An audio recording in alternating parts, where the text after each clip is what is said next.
ذكريات.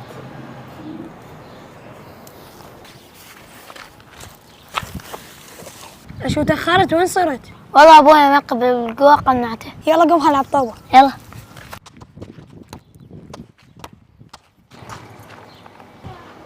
يلا اعطيني. ايش جو؟ نلعب وياكم؟ يلا تعال لعبوا. يا ولد شنو رايكم نروح للشط؟ ملينا من الطوبه. اي والله صار لي هواي ما سابح اني وفايج، امشي خل نروح، بس خاف نغرق. بكيفك راح نروح انا وموسى.